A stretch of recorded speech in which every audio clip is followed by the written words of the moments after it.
Hello and welcome to Britpop Banter. I am Kevin. I'm Lesley. How you doing? I'm really good, thanks. Friday night again. Friday night, Bit beers deja in. vu. It is a bit Friday night, beers in, and we're going to see a live act. We are. Who are we going to see? The Streets. Original power material. Listen to Streets.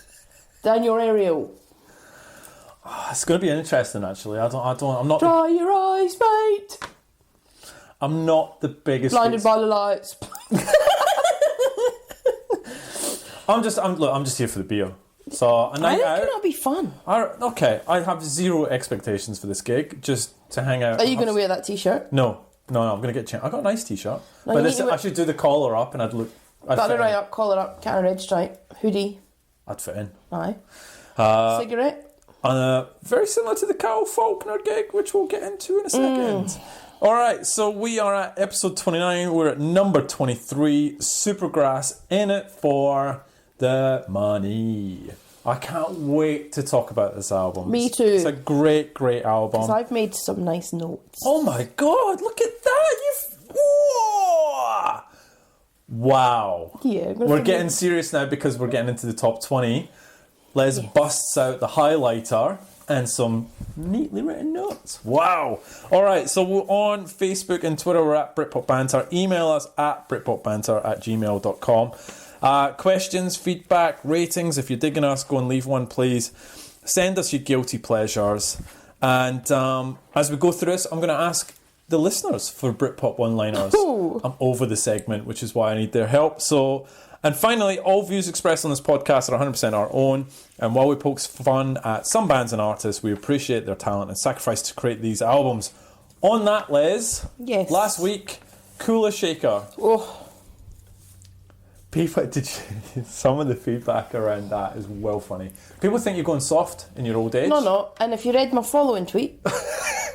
What'd you say? Did you not read that? No, I didn't. Okay, You've been busy on Twitter. I've let you at it. So I tweeted Ian back and I said, you weren't looking at what I was looking at. It was like kicking a puppy. So I felt I could see your face. Every At time some you beat point up. you got really sad. And at one point you were like that. Well, I just thought you'd be a bit more professional. So I was like, okay. So I do like this song. It's got a really good guitar riff. It's one of my favourites. A lot of fun in that episode. It was a good laugh. Let's be honest. It was a fun good laugh. episode. Beers in. We talked about my favourite Jerry Cinnamon, who we got some awesome feedback on that one. So I'm happy that people agree with me on that one. Top loader with a sitar. That was a good comment. The whole bonus points for effort. I mean, that's questionable. No, I always do it. I've just never mentioned it. You've never mentioned it until Like I could never episode get a 0 out of 27. 10. Like I gave Divine Comedy 1. That's true. Effort. True. Very true. Very true. Like I feel 0. I think you'd have to be really mean to give a 0 because these, like we say in our little thing at the beginning. Yeah. These people have tried. Okay. They've taken their wee time. And they've written their songs. And they're artists in their own right. Now, whether I agree or disagree with that, Yep. that's what you put yourself out there for. It's very similar to this podcast. We have people who enjoy it. I'm sure there are people that would listen to it and rather blow their brains out. And I respect that. I would just hope they would give us 1 out of 10 for effort. That's all I'd ask. Yeah, okay. All right, I see. That's all I'd ask. Does that put us on par with Divine Comedy? And No, we're better than that. but we have a review. I'm going to talk to a review. We got one, so I'm happy days. It. So I want you to talk to us about what happened last week at the Carl Faulkner. In your view, what happened? So we turn up to Kyle Faulkner. He wasn't coming on till after 10. 10:05. 10:05. So we'd recorded the podcast. We'd gone to the local pub, had a bit of dinner, had 1 beer. Bro, we were on. It was good. Yeah. Walked to there, got to the gig. I'd never been to the venue before and I was like, this is lovely. It's cosy, intimate. Cosy. Yep. And then you get to sit outside, had the wee heaters on. Lovely. Had a beer, bought 1 beer, walked up to the gig. I felt it was like I was in a school disco, first of all. It was a bit. Because it was a bit empty and there was not many people there. The Ox. Yeah, and then I was like finishing that beer and I knew he was about to come on, so I sent you to the bar. You Go and did. get the beers in. And you shouted on me and I said, what's he doing? Can't get 2 beers, it's not difficult. So first of all, they had a 1 beer per person. Then there was a rule. 1 beer per person rule, and then all of a sudden at 10:15 at night, the bar is shut, closed. So I was at the end. two away from getting served, And I heard rumblings from the guys in front of me, and they were like, bar shot. And I'm like, what? What do you mean bar shot? And then it literally riffled through the sort of people who were waiting to get served. And I was like, wait a minute, the main act hasn't come on. What time is it? It's like 10 past 10, quarter past. And what is going on? And it was literally this lady at the bar just going... She was making rude gestures. She was. She was doing the cry, don't cry. And then she did the... Man relieving himself gesture. Yes. And sort of made fun at the crowd because they weren't going to get their beers or drinks and stuff like that. And that was it. The lights went off in the bar. And that was it. Bouncer came along. No more beers. And that was it. At 10 o'clock at night. And then there was a guy on crutches who got very excited when Kyle came out, to the point where he lost his crutches. He just stacked it. That wasn't nice to see. But he got up. He seemed happy. And Kyle Faulkner came on. And to his credit, it's not his fault. It's not his fault. And he came on with his acoustic guitar. We didn't have a beer. No. I was over it. I spoke to the venue manager and I was like, what was all that about? Because there's literally 100 people and yet there's 10 bouncers. There's literally 10 bouncers. There's a bouncer for every 10 people. Yes. What's the problem? Yes. Oh, there's been too much trouble. Too much trouble. I've got to be honest, people were drunk, but it's a gig. Yep. And also, I didn't see anything that made me feel at any point in time weird, unsafe, thought it was mental. It was just normal. True. Any more than the bars that we went to after. Yep. And he's like, there's too much trouble, it's my call, I can do what I want. I've shut it down. I'm the big man. That's not me saying. That's what we may as well have. And then he... That was it? And that was it. And then, so then we left. And then I put a strongly worded post on Facebook. Really well written, surprisingly, after all the drinks that we'd had. Because I said to him, look, I get that, but just don't serve the people you think that don't need to be served. Kick them out. Or throw them out. But literally, I've paid to come and see a gig. We've had like 2 or 3 beers. And... now we're being thrown in with the rest and you've shut the bar down. Yeah, and so then I'm leaving. Goodbye, thanks. What do you think of Kyle? Oh, look, we only stayed for 3 songs. 4. So it was I think the crowd had a lot to do with it, but also, this is my pet peeve, right? Kyle Faulkner, it was him with his acoustic guitar, and then a guy with his electric guitar. No drummer, no bass, it was. And I think that's misleading. My personal view is that's misleading. It's almost should be acoustic set. It's an acoustic tour, right? That I would know what I'm getting in for. But when you see 2 guys rock out and you're like, you see the stage is bare. Yes. And you walk and you go, wait a minute, where's the backdrop? Where's the lighting? Where's the drums? And then I was like, oh no, this is good. And to be fair, Kyle was great. You know, there was nothing against him. But just I think you've got to be more upfront around the fact that you're not going to get the full band experience. And it's, you know, an acoustic tour at best. I just think you need to be upfront about that. Ecabelly are doing it right now in the UK, acoustic tour. So are, what's their face in their hair? Who? Snow Patrol. Acoustic tour, right? And they've said that, and that's why I'm not going. No, it's not. But it's not. Yeah. So anyway, okay, so what happened next is, so that was a bit disappointing. We walked to the pub in the corner called Vic on the Park, and we're like, let's just get a beer. Let's just get a beer. So we walk in, get a beer, and then we see the band setting up in the corner. Like, all right, okay. So we get a couple of beers, and we're like about to walk out the door, and then the band kicked off. Describe the band. Like punky, rocky. Yeah. A bit hectic. Yeah. Full on band. Full on. Not my normal type of music, but we'd had a few beers, and it was just. But they were really good at what that genre, and they were up for it. Oh my God, weren't they? Old mate on the guitar, he was bum crack out a whole lot. All of them were fantastic. And so the band are called Jones the Cat. They're on Spotify. They're four boys from Newcastle. We're going to play you one of their songs. Like just a minute, just to get a little sample. We're going to play you I Want You Still. And it's nothing, it's not Britpop related at all. No. But Christ, did we have some fun. And that really just made our night. Those guys went all out, played some great songs. They ended on Bulls on Parade by Rage Against the Machine, which was amazing. Great band. Sadly not on Twitter. Get on Twitter, but really, honestly, just can't say enough. Thank you to the guys because it was one hell of a show. So here is I Want You Still.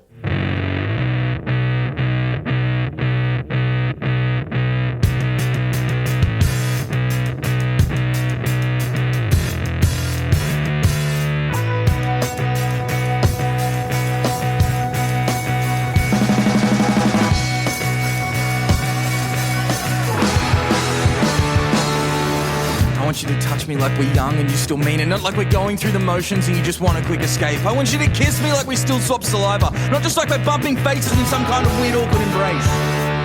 I want our conversations to actually have some fat to chew on, not just words and awkward silence leaving distance in their wake. I want you to love me like the words still carry meaning, not like some sentence-ending statement that everyone has to make. So feel that we deserve better than to spend our time together, all 10 minutes a day, and for something else to say about the nothing, the absolutely nothing that we do not yet know about each other. Yeah, through all the frustration and small reservation, forever caught in circles and going round again and going round again. After real confrontation and found destination, I'm not in for the thrill. It all comes back and I'm doubtless knowing that I want you. Still. So that was a good night. Then we went to the pub Yes. around the corner from you, and we played some pool, I think. And One game. it We were took there for like 2 hours. Yeah. One game. And we got the old jukebox on the go. Yeah. Now, I smashed it. How much money did you spend on the jukebox? I put $4 in my own money. How much did I spend? You gave me $10. So you were sick that you gave me $10 note and I got change, and that was it. I've Felt- still got $2 in my pocket. You can have it back if you want. So here's what Les picked. Do you remember what you picked? No. Okay. Yeah, I do. I picked Bulls on Parade because that was fun, because Yep. I just heard it. Yep. And then I don't know. You did. Queens of the Stone Age, No One Knows. Love that. Rihanna, Umbrella. Love it. Because it goes. Same type of genre. Star Sailor, Four to the Floor, the Thin White Duke That's remix. amazing. Stereophonics, Dakota, which I'm Great surprised song. about. Suede, Animal Nitrate. Great song. Kicked off Britpop. That song didn't. It was the Drowners. You've been doing this long enough to know. Oh, I should know that. Sorry. Incubus, Drive. Love it. Can you explain that? Ding, ding, ding, ding, ding, ding, ding. Just reminds me of uni. Kansas Strongbow. Justin Timberlake. Cry me a river. One of the best pop songs. Kings ever of written. Leon. Sex on Fire. Amazing. What happened to them? Do you know what? I saw them live. And it was really disappointing. Really? What Yeah, happened? they were boring. So, like, I went to see, they were in an arena first of all, so that's never great. And then they just came on and it was just like, song. No chat, didn't stop, song. So Didn't little move, things, song. yeah, okay. And it was just like, and they weren't even, there didn't seem a lot of energy or passion. Okay. You ended with Marvin Gaye. I heard it on the grapevine. The second best song of all time. I mean, it's amazing. Well, I think that was closely followed by the third best song of all time. Mika, Grace Kelly. That was horrible. I actually hate it. Like, I detest it. I couldn't believe it. I mean, I'm not being funny, but that list of songs that you just played are classics of our time. Well, that's You come out yours. with That was yours. You played that. So I played Imagine Dragons. So what I just walked over and was like, yeah, that's all right. So I didn't put any. Yes, you did. Imagine Dragons, Radioactive, which I love that song. Deadmau5 and Cascade, I remember. Tune. Dizzy Rascal and Calvin Harris, Dance With Me. Which that was when you started getting really angry with me at some point. And then Check It Out by the Beastie Boys. And then for a bit of a giggle, I put Mika on. Although I wasn't laughing. No, I was. No one in the pub were. They were like, what's this dude doing? So 2 o'clock in the morning, the lights went up in the pub, and I was like, oh, it must be midnight. It's 2 in the morning. And I've still got 2 of Kev's dollars. All right, so we put a couple of polls up. Did you see that? I saw that. I'm surprised by the polls. You surprised? Very. So first of all, the first poll was regarding the length of the podcast. Longer the better. Won by a landslide. Was that, are you being ironic? The people that voted, are you joking? Or... Like, I was like, okay, because I was concerned that we were getting I thought we're boring the pants off these people. 2 hours, right? We're starting to get into the top 20. Well, we're about to, and I reckon we're going to go 2 hours an episode. And I'm like, that's a long time for people to have to listen to us. It's longer than a movie. Well, anyway, so 90 minutes. I said, do you want an hour and a half? I think that's reasonable. But we can't stick to that. I find that you're going to have to cut something out. That's the problem. What do you cut out? You? True. I reckon I'm maybe about 30% of this podcast. So 20% of people said an hour and a half is fine. 27 people said an hour and 45, which was our running average. Yeah. Longer the better. So no time frame. Just talk forever. 53%. I mean, come on. I reckon we're going to get into 2.5 mark soon. Never 2.5. I don't think I've got the energy for that. Think of some of the albums that's coming. Anyway, so that was the first one. That was really nice. So that's a good sign. That is a thank really, you, actually. really good sign. Thank you. The people who voted obviously enjoy listening to us, and that's the reason we do this. Yeah, exactly. Do you see the poll about swearing? Yes. So I sort of said, because I bleep out stuff. So first of all, I think the first sort of 10, 15 episodes we didn't swear at all, and then we started to swear, but we bleeped it. And now for a couple of Skunk and Nancy, Cooler Shaker, I just went, you know what, there's a couple of S-bombs in there, I'm just going to leave I think they're fine. I don't think we should ever extend ourselves to F. I don't think we've done that. Have we done No, that? but I'm just saying, I just think we need to set boundaries. So I said, do you want us to swear we're all adults or, bleep it out, right? 86% said swear, it's fine. So that's good. That's all right. It's cool. There was a comment around your use of one particular word. Did you see that? I didn't see that, no. Gypsy. What about it? There was a stop calling me that comment. You've called me it. But I will. So we'll take that on the chin, thank you. All right, so a couple of weeks ago we talked about a female James Bond. I know. Oh my God! And then bang, we're going to get one. So That happens to me a lot when I say something. It comes true. Yeah, it happened to me today at work. I sat the girl next to me today and I said, do you know what? I got a real feeling that this is going to happen. And my phone rang. No way. And it happened. Wow, that's incredible. That was really boring. It was. So the actress, Lashana Lynch. So I'm a bit annoyed, right? Because I like my James Bond. You're not a big fan.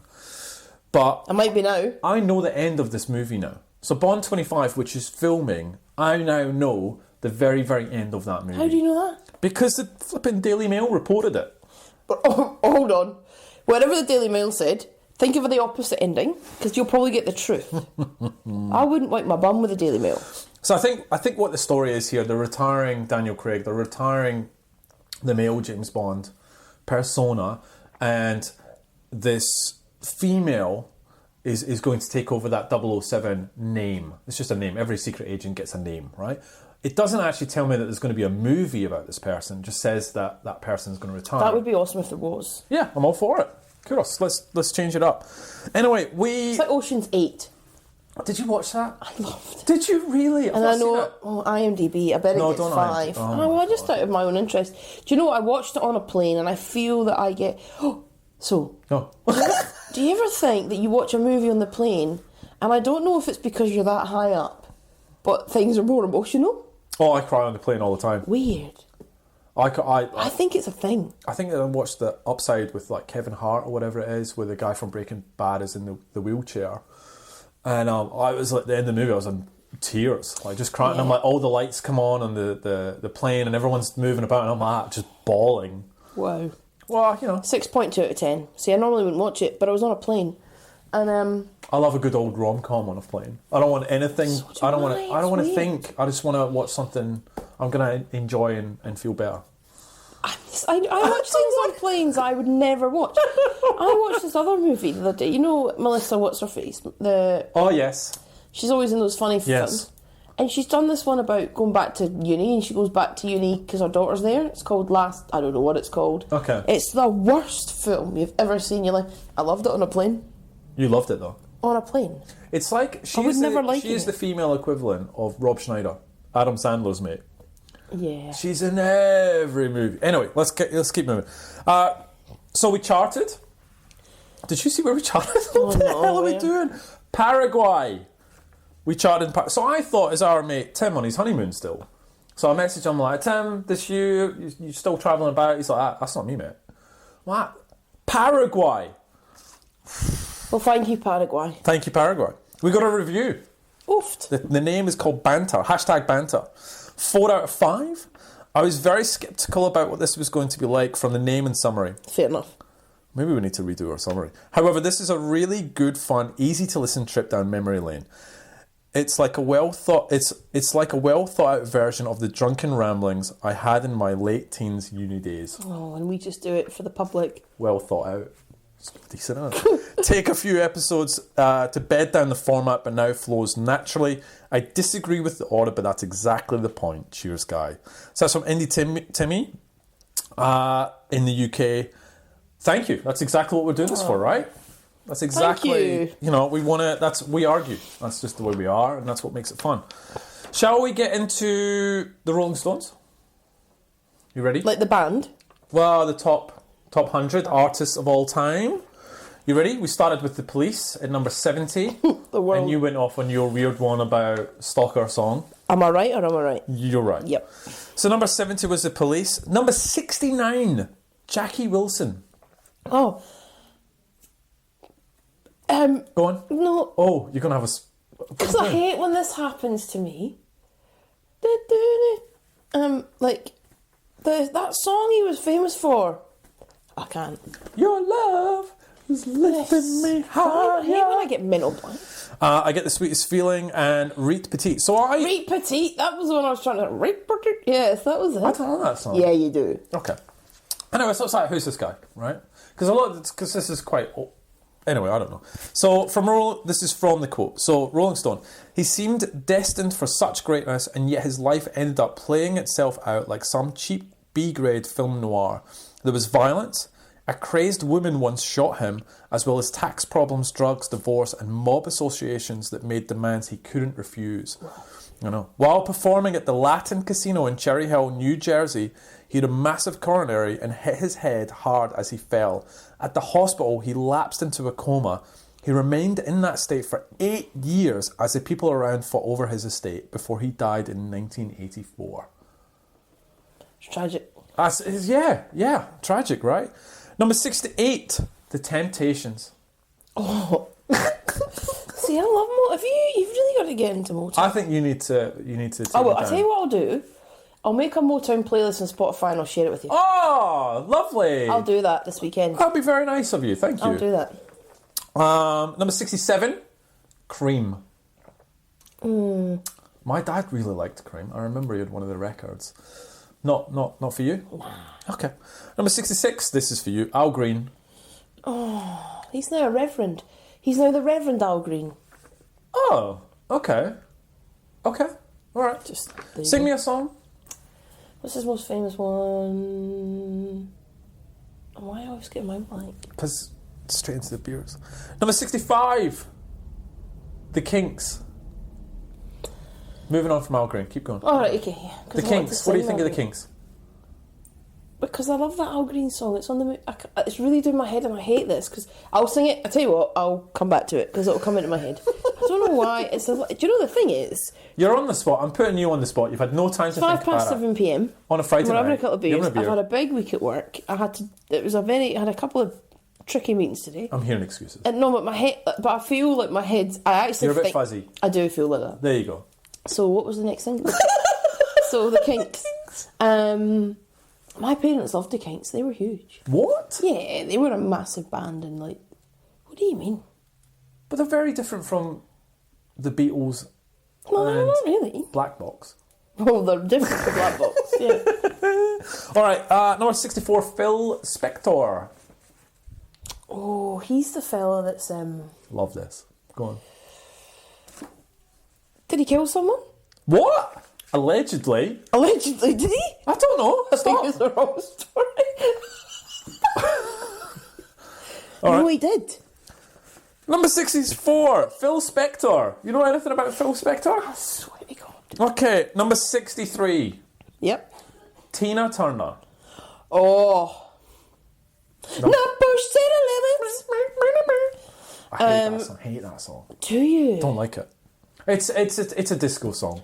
What, Proud Mary? Love it. Proud Any other song about Simply the Best, Steamy Windows. I can't listen to Simply the Best. I know that. Yeah. I know that. Don't go down there. It's going to make you angry. But yeah, she's amazing. Have you seen her recently? No. Okay. Number 62. You will know this. Are you still Googling it? Joni Mitchell is at 62. I love Joni Mitchell. Talk to me. What's the thing with Joni So Mitchell? I love Joni Mitchell, and I love Carole King, and I love Patti Smith, and we'll talk about. I just love those really strong female talented vocalists. Her album, Love Actually, the movie. Yeah. She plays the CD and it's the Blue. necklace. But you got to listen. I don't think you'd like it, but I just think it's female songwriting. It's just amazing, and they're just, I don't know. I think she's a legend, and she is a legend. Okay, that's nice. Okay. Well, in the very same vein, number 61, Metallica. I like Metallica. What? Yeah, nothing else matters. I can play that riff ding, ding, on the guitar. Really? Enter Sandman. Come Oh, on. I mean, yes. Okay. Yeah, I don't mind them. They're here now. Oh, they're in a month or so. In Australia? Yeah. I saw them live. I went. What? Yep. But it was not an accident. But An accident? I knew I was going. You just walked into a stadium. What Metallica were playing? I wasn't going for that. I won. Do you remember? You might not, but our listeners in the UK will. We had Live Earth, and they played it all around the world, and they did it by ballot, and it was in Wembley. Okay. So I put myself in a ballot. This was like about a couple of months before I moved here permanently. Okay. Put myself in a ballot, and I won tickets. No way. So I went with a friend of mine, and we went down to London. And the people, it was Red Hot Chili Peppers, Oh, wow. Madonna, Oh, wow. Metallica, Jesus. Kasabian, and I can't remember, but there was like loads. And I saw Metallica there, and they were the awesome great live act. Number 60, kind of in the same vein, the Sex Pistols. Right, I can't wait to talk about this. What do you think about the old Sex Pistols? Look, I get it, like legends, like the whole Sid and Nancy thing, and blah blah blah. But I don't like it. I don't like the music either. It's just I get it, but no. Okay, so quite an eclectic mix there of artists. Still confident on the old Oasis and Blur front? We're about to go into the 50s. Yeah, I think so. You think, and you said that Oasis would be in around about 30, I think you said? Above Tina Turner, Metallica, Cream, The Blaze. Still there, still confident. I'm not sure about Blur. Okay, but you think Oasis will be in there? Yeah. Alright, okay. Alright, homework? Alright, so we had Shame and Otherkin. But before we get into those, you done a bit of Googling, didn't you? What'd you find out? Well, the truth. Because about Phil Spector. Yeah, because he threw it out there. I don't know. So what's the story? So, in 2003, the actress Lana Clarkson was found dead from a bullet wound in his home. Oh. He maintained to authorities in the media that she had accidentally shot herself. Oh, God. But from 2007 to 2009, he was the subject of 2 trials, the second of which ended in a guilty verdict. Oh, God. He's serving a prison sentence of 19 years to life. Wow. And will be eligible for parole in 2025. Oh, my God. See, I don't just make stuff up. Okay. All right. So let's get into the homework then. So Shame and Otherkin, which one do you want to go first? Oh, shame. Why is it? Shame, they're an indie band from South London. This is their debut album. What do they sound like? How would you describe them? It's hard, because it's the vocals. I can't get past the vocals. Would you say they were punk? They're punky. Okay. I think the indie's a bit... No, I would go more punk than Yeah, I indie, agree. yeah. Let me read you a review before you get into it. So NME, 10 out of 10. Okay? What? 10 out of 10. This is a band with a real sense of showmanship, as those who have witnessed Shame's sweat-slicked live shows will know. Gee whiz. It's this that makes Songs of Praise utterly invigorating. So, the album is Songs of Praise. What did you like about it? Okay. Not a lot. So, Dust on Trial, Dust on Trial. Okay, the first track, see the music on it and the riff? Like, it's dark, it's menacing. I'm like, I like this. Do you? I love that. Ah. And the vocals kick in and I can't do it. Oh, okay. It's the vocals. But that music, because I like that dark, menacing. I didn't see that coming. Okay, all right. So what did you like? That was what I kind of liked. Oh, that was it? Just that one bit? No. One Rizla. Okay, yep. I like One Rizla. Angie. I put Angie, last song, and the best song on the album. But the melodies, the riffs, and the music I like. Okay. I genuinely do, but I can't get past the vocals. And like the vocals in that does like. Okay. It's not for me. So same as you, One Rizla, I've put as okay. The lick is good, but only the chorus. Good Hole, Gold Hole, Friction, Angie, I've said. I didn't like Dust on Trial. It's very full on, very hectic. Concrete, Tasteless, and Donk. It's a full on album. I don't know. So 3 out of 10. 4 out of 10. It's not for us. It's not our style of music. It's not for us. Okay. Like I said, there are some great bits, but it's definitely not made for me and you. Otherkin, which is the album OK. What do you think? It's okay. So who are these guys? They're an Irish band. This is their debut album. There's a second album to this, which is a live album. And they've got 2 new songs this year. All That Remains, Won't Be the Same, and Tombstone, which are both really good songs. Who do you think Otherkin sound like? Not like a lot of people. I don't I know. thought they were a bit strokesy, Nah. bit spin, indoor pets. Yeah, that. Okay. Not Strokes. Okay, alright, okay. They got 8 out of 10 from All Things Loud. Otherkin has the it factor, which is crucial to a group's continued success in the music industry. I definitely recommend giving these guys a listen. They sure as hell deserve it. What do you like about the album? So, Treat Me So Bad. Like that. Yeah, upbeat, rocky, Why fun. don't you treat me Yep. so- Like that. Come On Hello. Yep, like that. Feel It. Yep. 89. Yep. Bad Advice. Yep. So. Yep. Ends the album well. Oh, we're all the same. Yep. What didn't you like? Everything else. So Feel It, Bad Advice, and I Was Born. I wasn't a massive fan about. But Oh, I've got Feel It and Bad Advice I like. oh yeah, Feel It. Oh no, I Feel It's up there. Bad Advice and I Was Born.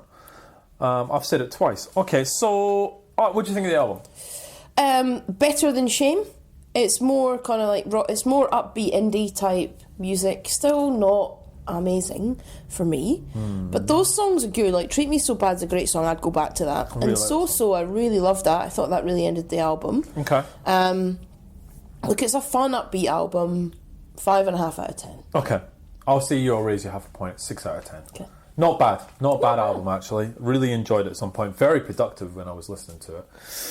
Now, you said you wanted to pick next week's. Yeah. Do you have a couple of choices, or do you want me to put down what we had in No, I'm doing it. Oh, you're doing it? All right, what do we got then?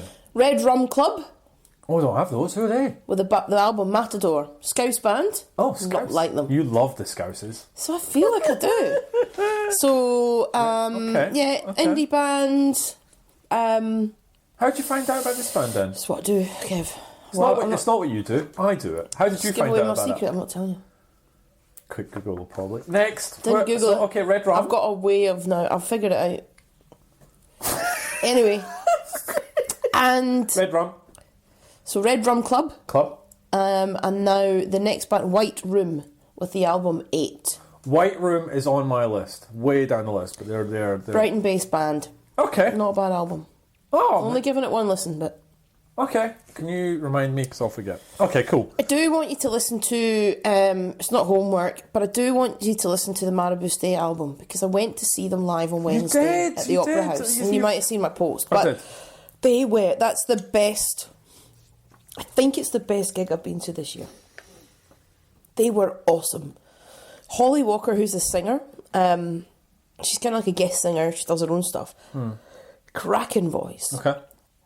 They've got, like, it's hard to describe what they're like. It's kind of a bit like electronic, but then a bit indie, but like 07, but a bit quicker.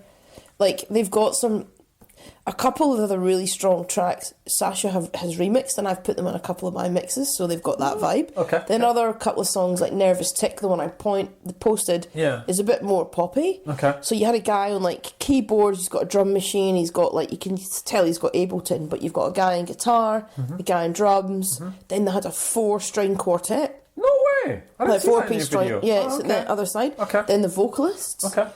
They were amazing. So the album is called Kingdoms in Colour. Give that a listen. Okay, I will.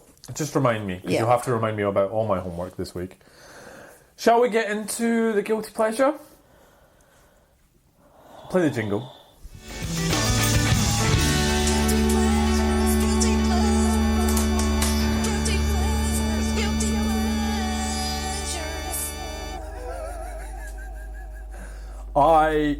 Okay.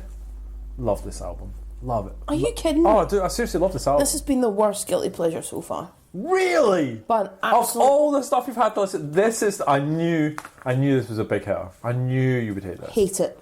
Okay. All right. So talk me through it. Take a Look Around I like. That's the Mission Impossible song. It's alright. The One. I mean, they're the ones that I can bear without the shouting and swearing and kicking off. And the noise, and the crap lyrics, and the not very good music, and the no melody, and I hate it, What and about I the give song it 2 with out of 10. 50 F-bombs Horrible. in it? Oh, and that rolling one is the most annoying. Rolling, rolling, rolling, rolling, rolling, rolling, rolling, rolling, rolling. Shh. 2 out of 10. Hated it. Oh, is that your lowest scoring album? No. 5 got 1 out of 10. This is not your least favourite guilty pleasure. I think I'd listen to 5 more. No, you would not. Well, you gave 5 1 out of 10. You gotta be consistent. I love this album. It's so Limp Bizkit have a really strong relationship with wrestling, which I like wrestling, and so Rolling is the Undertaker's theme song when he came in on his bike, badass. But they, What am I listening to? whenever they do like a wrestling montage for WrestleMania 18, Limp Bizkit were the soundtrack to that, and it's just Limp Bizkit and wrestling, match made in heaven. I really enjoy this album. It's a great work. There are a couple of crap songs on here though. A couple? There's a couple. All right, so Get Your Groove On, and the remix at the end is terrible. But I love it. I don't think I can rate this because I like it so much. You have to. This is the game. It's a 7 or 8 because I love it so much. I love this album. It's great. But I have to be controversial for anyone who does Limp Bizkit, and it's probably just me. I like Results May Vary better than this album. I'm really pleased to hear it. Can we move on now? Good. Yeah, okay, so do you want to know what's next? Yes. So listener pick, our boy Tim Woods, who wrote a book that you read ages ago. Yeah, I loved it. Love in the Time of Britpop. It's his pick. Do you remember what he picked? I guarantee you don't. No. Erasure's Best Of.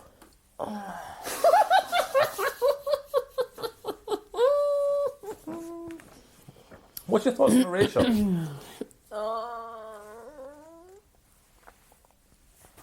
Is that it? You've got no thoughts on Erasure? No, none. Do you know any of this stuff? Yeah. Give a little respect. That's it. That's Erasure. To me.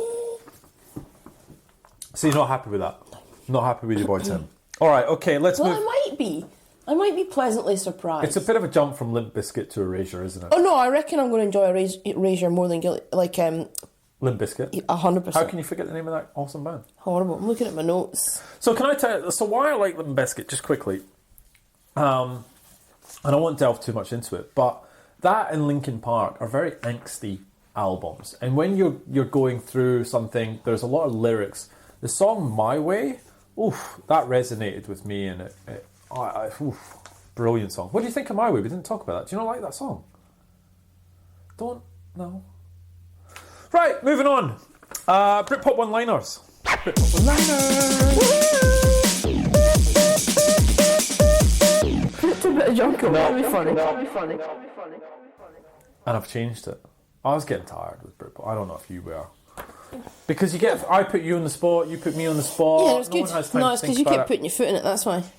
So this week I went out to our listeners. Yes. So what I'm going to do is I'm going to say, we're obviously here to talk about Supergrass. I want you to give me your one-liner on Supergrass, okay? Yeah. But in the meantime, I'm going to read out some of our listeners' picks, okay?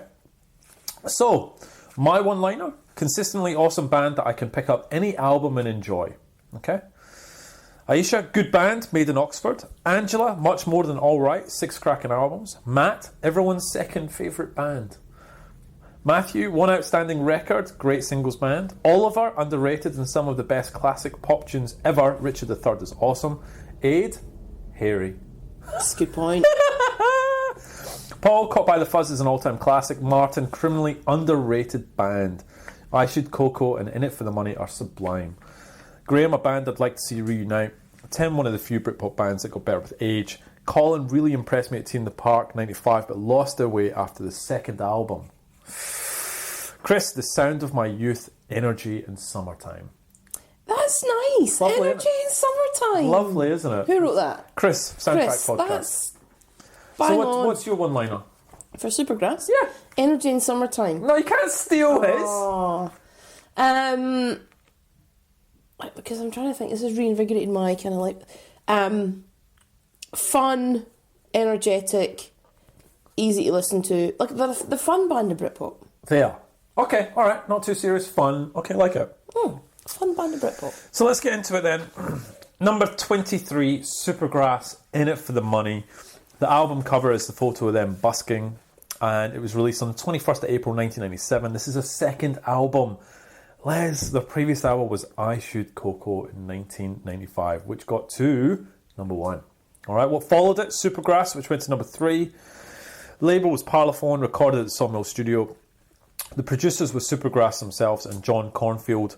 John, quite the record, Cast All Change, Athlete Tourist, Muse Absolution, and Razorlight Up All Night. Oh. Pretty good CV, right? What's your thoughts on Razorlight? They're a band I never got into, to be honest. Yeah.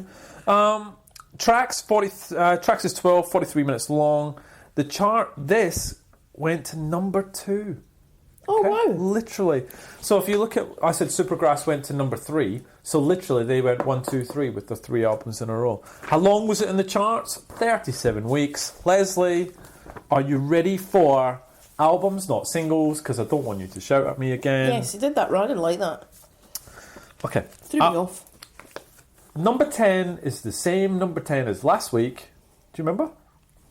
Lighthouse Family, Ocean Drive. Number 9, Blur by Blur. Oh. Oh, that's perked you up a bit, hasn't it? Aye. Okay. Number 8, Mother Nature Calls by Cast. Oh, no.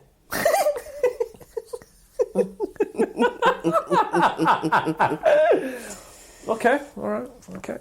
Number 7, Dig Your Own Hole by the Chemical Brothers. What an album. Which you said is not their best album. No, I don't think so. I prefer Surrender. It's my favourite. Surprised by that. Okay. Oh, well. Music. Response. Number 6, Ultra by Depeche Mode. Yeah, great. These are good albums. Good albums, This right? is a good chart. Yeah. Number 5, Shelter by the Brand New Heavies. What's your thoughts on them? Awful. What they are? Like, They're kind of like this sort of easy listening. yeah, it's kind of like a jazzy, loungy type feel. Okay. Not for me. Not for you. Number 4 is White on Blonde by Texas. Oh, no. It's Britpop number 19 until we kicked out of the charts. Was it really? No, was it? It was up there. It was up there until we pulled the plug on it. We should have stuck to our convictions on that one. Nah, because it's not. It's not, but it would be nice for you to talk about it. I might. I think we will at some point.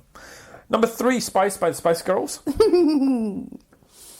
Number 2, In It For The Money by Supergrass that we just talked about. Number 1, Telling Stories by the Charlatans. What a great chart. What a great album chart, right?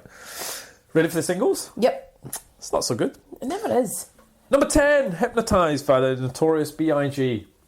Don't know. Can't do that one. Sorry.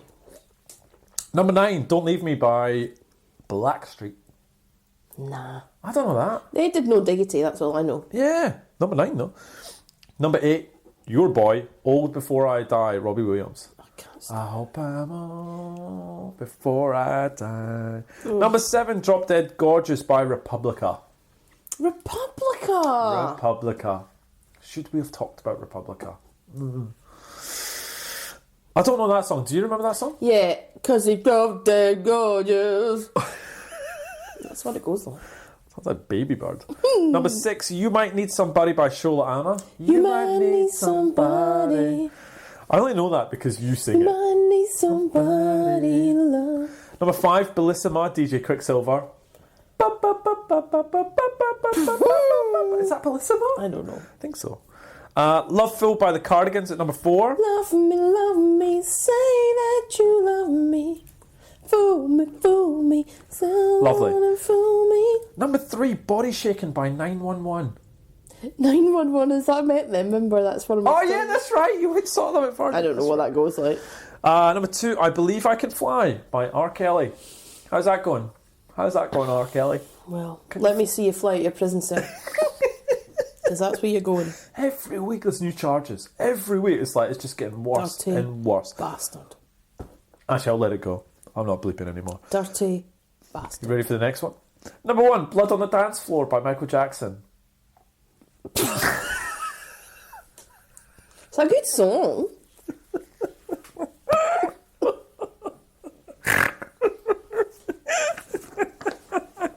Don't, you're gonna make me say things I regret. Don't say anything about that. God darn. Alright, shall we get a Supergrass? Yeah. Okay, so see what I mean? Albums versus singles. Whew. Yeah. Alright, so back to the start with Supergrass. Formed in 1993 in Oxford. The original lineup was Gaz, Gareth Michael Coombs on guitar and lead vocals, Mick Quinn on bass, and Danny Goffey on drums. In 2002, Gaz's brother Rob joined on keyboards permanently. I'll talk about it. He does help out through the albums and then gets recognised permanently later on. So back to the start, Gaz and Danny were teenagers. They were in a shoegaze band called the Jennifers. I saw that. Yeah. The band recorded some demos and released one single called Just Got Back Today on Nude Records. The band broke up really quickly in 1992. When Gaz worked at a restaurant chain called Harvestar. Did you ever go to Harvestar? Yeah.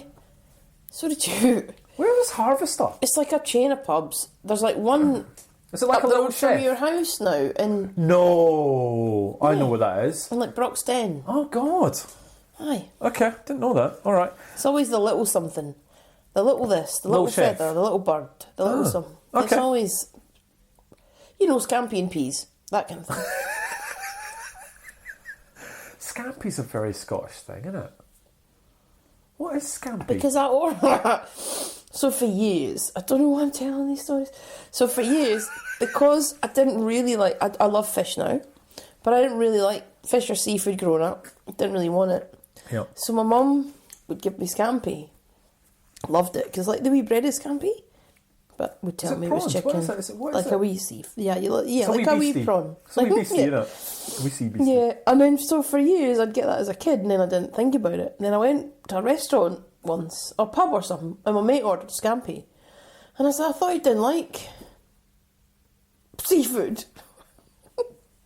No, and they were like that. No, they went to me, I thought you didn't like seafood. And I went, nah, not really, it's pretty banging. What are you getting this scampi for?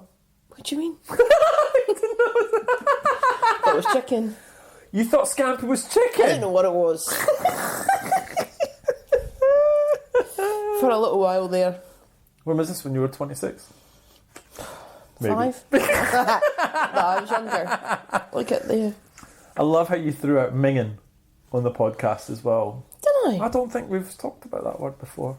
Oh. Very Scottish word. So anyway, they worked in Harvestar. They became friends, and Mick Quinn, who he invited to play in the new band with Danny, called Theodore Supergrass, was the original name of the band. They had Theodore for about 2 months and then they ditched it.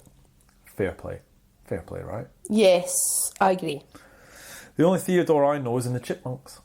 Oh, Alvin. Theodore. Somebody else. Oh, Alvin. Something Calvin. Theodore. Oh, okay. Danny claims that the name was his idea and says, although the others will dispute it, it was me. We were Theodore Supergrass, and the idea was the band would be a little... I don't think I was saying... This is a quote, and the idea was the band would be a little black character and we wouldn't ever have to do interviews. We'd get the questions in advance, script the answers, and then animate Theodore Supergrass answering, but it cost too much money. I can see how that fell over. Kind of like the Gorillas. Yeah, okay. You know, with their fake yeah, thing. yeah, that works. Okay, cool, I understand that. So Supergrass it was, and they found success through releasing Caught by the Fuzz on Backbeat Records, a song all about when Gaz got arrested for cannabis. Got played heaps by John Peel on Radio 1, which sold out all the limited edition vinyl copies. Parlophone noticed this and signed them re-releasing the single again later that year, also winning Single of the Week by NME and Melody Maker. 2 more singles, Man Size Rooster and Lenny, both did well, and then we got I Should Coco in May 1995. Lesley, talk to me about I Should Coco. Not as good as the album we're talking about.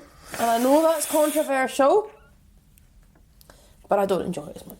Why? So talk to me about this, because I don't think it's got as many great tracks. And look, we'll get into the tracks. I don't want to talk through what I've written for each of my tracks, but there, I think, like, not giving much away, there's literally 2 tracks in it for the money that I'm not that fond of. Okay. Literally every track for me on In It For The Money, I enjoy. Good. Bar a couple. I Should Coco. There isn't as many. And it's not a bad album. No, it's not. But I just think I think their songwriting improved. I just think the quality of the production improved. I just think it's a better album. I enjoy it more. I Should Coco is not a bad album. I don't want people to think that I don't like it, because I do. But I just prefer this album. I'm with you. So we're both in this together, because both you and me gave I Should Coco the same rating. Which was? 6 out of 10. Okay. Alright is obviously an all-time classic. She's So Loose, and Time is also good. But I hate Alright. Same as you is a good. It's a good album. It's rough. It's not, like you said. The writing's not there. I don't know. Just anyway. It went to number 1. Went platinum. It's selling 1 million copies worldwide, with Alright going to the joint highest single at number 2. So that's the highest ever single, which is exactly the same as Richard III on this album. That's the highest ever got. NME gave I Should Coco a 9 out of 10, saying they play with the skill and assurance of a band who's been going for decades, yet they still burn off the buzz of being new to the game. They also won a Brit Award for the Best Breakthrough Act in 1996. Gaz to The Guardian when he was interviewed. You won a Brit Award in 96 for the British Breakthrough Act. Do you remember how you celebrated? Gaz goes, it was a bonkers night. We were sitting at the same table as Belinda Carlisle. Your favourite. I had this. Oh, did you go? You tell me about it. There you go. Oh, look at you. Look, don't give me a sad face. Because it was a funny story about Belinda Carlisle. That's why I'm laughing at it, because you love Belinda Carlisle. I don't. Do I But have, had to go and see have her. I got my Belinda Carlisle? Another Fiji. Oh, these are Fiji coolers. Yeah, Where's I my brought them Belinda- from Fiji. Okay, cool. Do you want to say what he said about Belinda Carlisle? No, you're just going to be all huffy and let me do it. Okay. So we were sitting at the same table as Belinda Carlisle, Leslie's favourite, and I'm sure she started coming on to me. He wishes. I bet. I think all of us do. Which was a bit strange, but also slightly appealing at the time, being 18. That was the Brits with the Jarvis and Michael Jackson thing. Oh no, we've spoken about that. We have. It was a great night. I was just going to say it was one to remember, but I can't actually remember a thing. To be fair, you remember Belinda Carlisle coming on to you and Jarvis Cocker doing the thing to Michael Jackson, which was amazing. Imagine that was your night out. So how was last night? So... Yeah, Belinda Carlisle came on to me. Did you see that thing with Jarvis? So worth noting that Gaz's brother Rob, helped out with the band here and was actually on a John Peel session in 95 and was credited towards contributing towards I Should Coco. However, he didn't officially join the band till 2002. So I Should Coco, it just, yeah, like you said, it's gritty, it's punky, there are some good songs, it doesn't stand out. But it was nominated for the Mercury Prize Awards. You're going to... Go on. Do you want to talk to this? No, I don't have that. You don't have that? All right. So it was nominated for the 1995 Mercury Prize Awards. It's been a while since we did one of these. 95. Okay, so let me read out. Guy Barker, Into the Blue. The Boo Radleys, Wake Up. Oh. Portishead, Dummy. Elastica. PJ Harvey, To Bring You My Love. Left Field, Leftism. James Macmillan, Seven Last Words from the Cross. We'll bang that on after this. We won't. Van Morrison, Days Like This. Oasis, Definitely Maybe. Supergrass, I Should Coco. Or Tricky, Max and Quay. That they are some of my favourite albums. Yeah. Portishead, Max and K. Yep. Definitely Maybe. Mm-hmm. What was one of the ones that I love? The Boo Radleys. No, be silly. Name me something else. Left Field. Yep. That was what So a who won? time. Who won? Oh, I reckon Portishead. Bang on. Well done. Well done to you. So after I Should What an album. What an album. Again, kicked out of our... Is it better than Definitely Maybe? Dummy? No. Is it? Wait a minute, you can't... Really? No, I don't think it is either. Oh, okay, cool. Do you think it's better than leftism? No. No. No. Left field is better than No, Boris no, it isn't. Is it better than Max and Kate? You still haven't really Listen to that album. You're just piling up the homework. Just listen to that album. Okay, I promise I will. All right. So after this, they did 18 months of touring. They got back into the studio. However, they changed producers to John Cornfield, who did In It For The Money with them, okay? NME called this, labelled, more fun than watching a wombat in a washing machine. They gave it 8 out of 10. Is watching a wombat in a washing machine fun?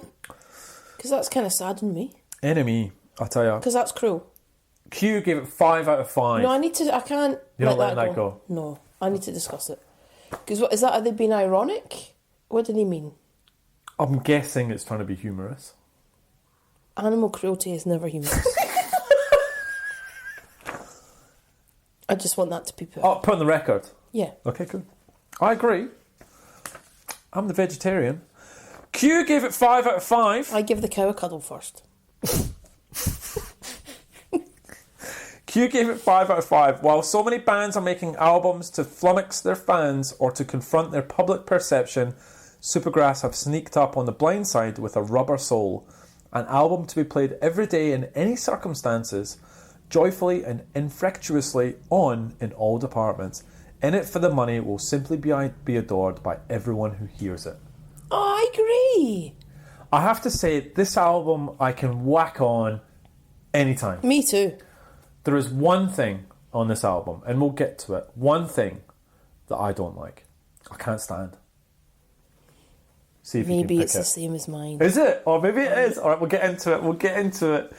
So Supergrass, their third album came out in 1999.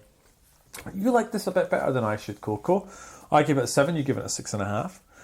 I've put really good album here. Had the bangers, it had Pumping on Your Stereo. Love it. Moving, just keep moving. So, does have Moving on it. Yeah, I know.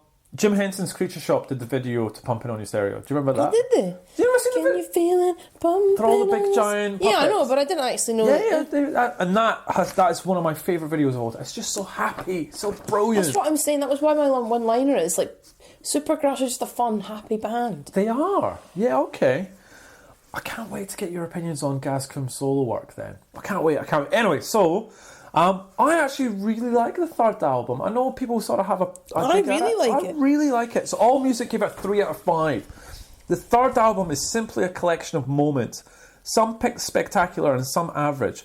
While that may come off as a slight disappointment, since I Should Coco and In It For The Money are 2 of the greatest pop albums of the 90s, the songs that work on Supergrass, and they do account for well over half the record, confirm that the Grass remain one of the most gifted, irresistible guitar pop bands of their time. 3 out of 5. Life on Other Planets came out in 2002, went to number 9. What's your thoughts on that? Loop album. I'm not really familiar with it. I've only listened to a handful of times. It doesn't. Okay. Not bad. Okay. I reckon I listened to the first 3 and that's... You sort of cut off. Yeah, look, I'm with you on that, but through this exercise, I've gone through their career. So this is the first album to have Rob officially recognised as a band member. Look, I think this is a good album. Za, Breaking Beacons, Evening of the Day and Grace, which you probably know. Pitchfork, 7.6 they gave. Once the mild frustration with certain tracks subsides and you're strapped in, Supergrass deliver far better than expected 8 years into their career, which all goes to show that just because you're nearly a decade into the Britpop game doesn't mean you have to go stale. Right, Suede?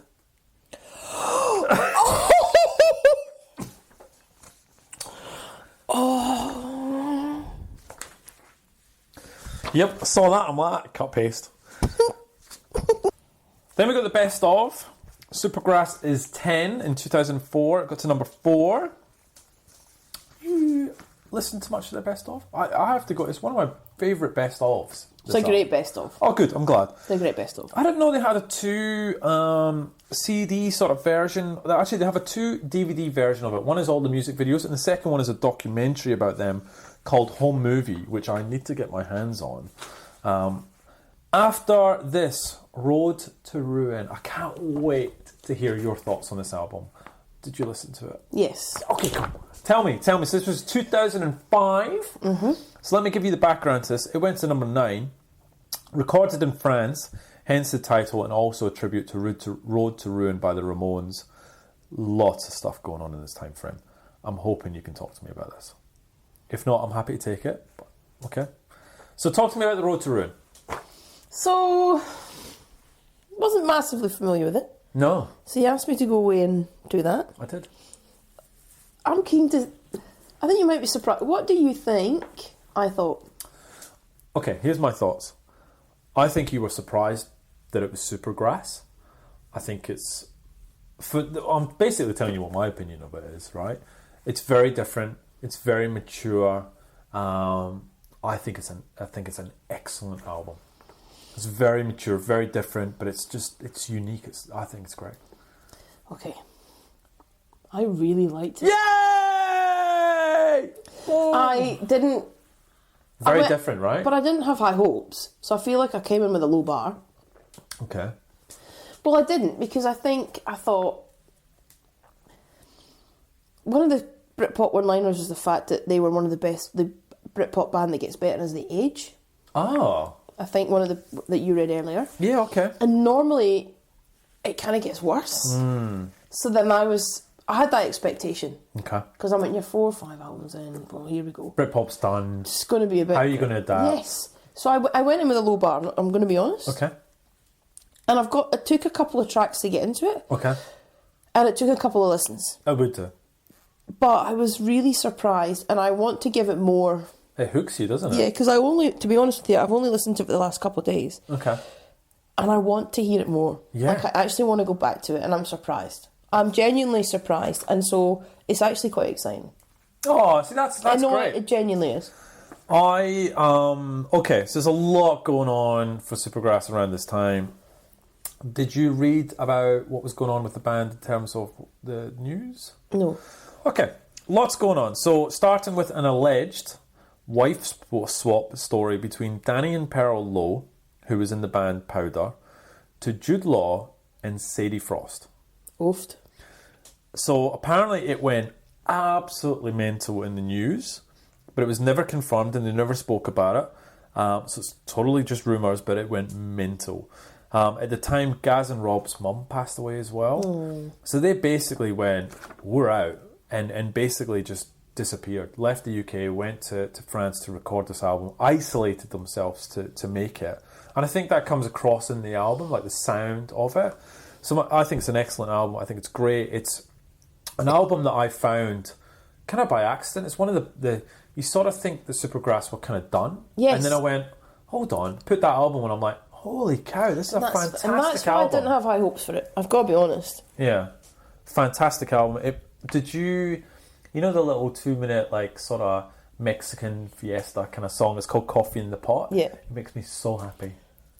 Oh. Because it's quite a deep and meaningful album, and it's so well done. And then this little song comes on, and you're just like, that makes me genuinely happy. Oh, I didn't get that, but it wasn't. I didn't get any happiness from it. What would you give that album if you were to rate it? Difficult. I've only had a couple of cracks at it. Rough feel. 7. I'd give it an 8. So we're on the same par, Yeah, I that think point 7. difference. Okay, Diamond Hoo Ha was next. 2008, it went to number 19. It was the lowest ever charting album. Your thoughts? This is where it does change. It does change a bit, doesn't I it? don't enjoy this. It's a different sound. I think they've tried to go back to the sound that they were. They should have kept on the same path. It was very much the mood of that album, though. I'd have given that a 5 out of 10. No, I'm nowhere near you. I'm around the 7 mark. NME gave it a 3.5.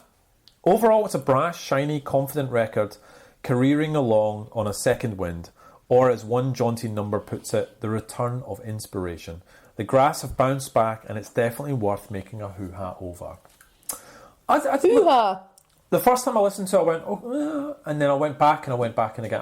It's actually, and this is the point where you say that all Supergrass albums are solid. Like they're all in that higher. They are rota. solid. It's exactly you know what I mean. I'd call There's no bad albums here. They're all there. So, okay. So here's what happened. What's your least favourite Supergrass album? I'm going to get into that. Oh, ho, ho. It's a nice segue. I'm good at this, am I? You are brilliant. So after Diamond Hoo-Ha, Parlophone was bought over by Terra Pharma, and Supergrass opted to end their contract. They toured for 2 years, not 2 hours, and started to work on their new album, which was called Release the Drones. However, on their own label, it never got released. They officially broke up on April 2010 with their last show in Paris in June. They said, thanks to everyone who has supported us over the years. We still love each other, but cliches notwithstanding, musical differences have led us to moving on, and of course we will all wish each other well in the future. So Goffey and Gaz went into a side project called the Hot Rats, and they eventually joined Air for the album Virgin Suicides Live. I did not know that. Neither did I. Have you seen that movie? Oofed. Talk to me about So I it. read the book. It's a good book. Okay. Watched the movie. Not a good movie. Wouldn't go back to the book though, would you? Read it. Just What did I do that for? okay. On that soundtrack, I don't think I've ever seen the movie or listened to yeah, it. it's not good. It's not my favourite. I used to love Air, Moon Safari. Of course, classic of our time. But This yeah, one the not so movie, good. it was one of those movies that doesn't do the book justice. Okay. Is it an arty-farty film? Yeah, you're going to hate it. Is it nominated for a few awards? Probably. I'm out. Oh, you're such a movie. You're such a snob. Well, not a snob, you're a shark, reverse. dinosaur, robots are aliens. So weird. Mick Quinn formed a band called the DB Band.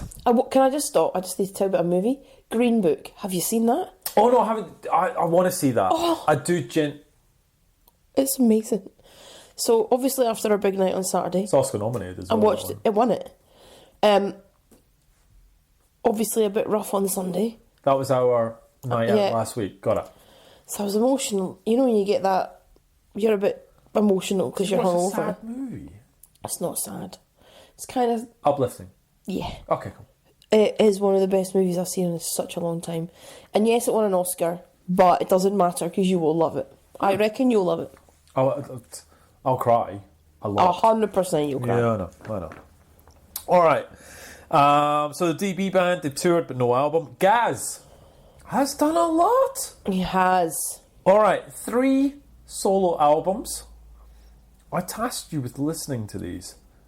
You're shaking your head. I didn't do it. Okay, good. So he's I done. didn't have time. I'm going to listen to them though. I think it'd be best if we park that and I can talk about it next week as part of the homework. Okay, cool. I'm going to rank my Supergrass albums with Gaz's. Okay? So, I know, I'm a bit nervous. So, Gaz has 3 albums. He has Here Comes the Bombs, which is 2012, co-produced by Sam Williams, who he did I Should Coco with. Enemy gave it a 4 out of 5, Q 8 out of 10. It got to number 54 in the charts. My thoughts, it's excellent. Oh, It's really good. I'd say 7.5, right? Really good album. Matador, 2015, got to number 18, nominated for the 2015 Mercury Prize Awards. I've got the nominees. let's do it. She's ready. Love it. Love guessing who won. Okay, Sometimes I so know. my quick thoughts on this album, just before we get into this. This album is phenomenal. Like, it is a stunning album. It's very Radiohead-esque. Oh, right. Good Radiohead. The song English Ruse, Detroit, are just brilliant. The only thing I don't like about it, right, and I'll say about it now, the last 2 tracks, including the title track Matador, is a minute long. And it's the final track on the album. So just as you're getting into that track, it's gone. Like, it literally, it's annoying, but it doesn't impact. It annoys me, but it doesn't impact the album. Yeah, right, okay. It's weird. All right, you ready for 2015 in Mercury Prize Awards? Aphex Twin, Cyro. Oh. Aphex Twin. Gaz Coombs, Marador. C. Duncan, Architect. Benjamin Clementine, At Least for Now. Eska. Florence and the Machine, How Big, Blue, How Big, How Blue, How Beautiful. I absolutely love that album. There's a song on that album called Queen of Peace. Oh. And it's absolutely stunning. And so is the video. Okay. Write a list for me. This is my homework seems to be getting a bit. Florence and the Machine. Ghost Poet, Shedding Skin. Roisin Murphy, Hairless Toys. We saw her live, remember? That was at the V-Fest, right? Yeah, we did.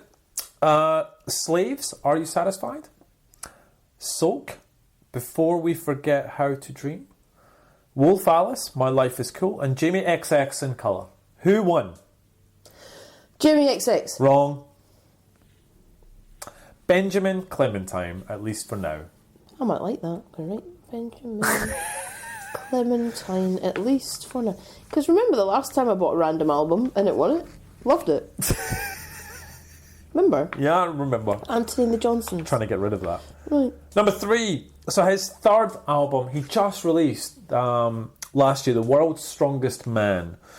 I've listened to it. I think you need to. I'll put it on our homework list if you want it. That's fine. 4 out of 5 by NME. So here's an album by a male songwriter who feels deeply affected by the conversations happening around men and masculinity right now in light of the Me Too movement. Gaz Coombs isn't congratulating himself on having these thoughts. He's just trying to be more like the man he wants himself and other men to be. There's room for a lot of men. There's a lot of room for these. Oh. I know. So I thought it was good. I don't think it's as good as the previous two. It's still very Radiohead-esque. I will rate these albums in a second. But did you know that Gaz got offered to do modelling for Calvin Klein? Yes, I did know. Turned it down. Why? Why would you turn it down? It's not really him, is it? Is it? I don't know. Nah. Okay. Is he a model? Don't think he's a model. Was it just the sideburns? Anyone can have sideburns. You've got sideburns. I didn't get offered. Hold on. Is that the phone ringing? Oh, hi, Calvin. Sorry, we're just in the middle of something. We'll get back to you. I don't know. Look, he. I think he was very. It wasn't him. He just wasn't into it. But that's very flattering. Italian Vogue wanted him as well. She was. I know. Did you see his opinions on Britpop? And Yes. please talk to me about this. Okay, so I got a couple of things. Because I always love to know what their opinions on Britpop is because it's normally not good. Mm-hmm. So I saw an interview with him, and one of the questions, we're in the midst of anniversaries of classic Britpop albums. How do you look back on that movement? Okay. He's like, I don't look back at it. Maybe when I've hung up my sideburns, then I can wallow in the past glories or something. There were lots of bands around back then. Some of them haven't dated very well. I think Britpop was overblown. Oh. It was only a handful of really decent bands. I guess it also brought guitar music more to the fore. And then I've got another quote from him about Britpop. So it said, you've always talked about before you've got a disdain for when the media in the 90s and 2000s would always rope Supergrass into the Britpop genre. The genre has seen a bit of a revival nowadays, with Blur, Suede, Pulp getting back together, and even contemporary artists like Gerard Way using it as an influence on their latest records. Does any of this change your opinion of Britpop, or do you still hate it? Oh, wow. Great question. He's like, I don't feel like I've ever hated it. I don't think he's ever said that either, but yeah, No, okay. I don't feel like I ever hated it. I just found it to be a massive marketing plan to sell records. Okay. And we got put into a group that we didn't really identify with. How many bands... No, seriously.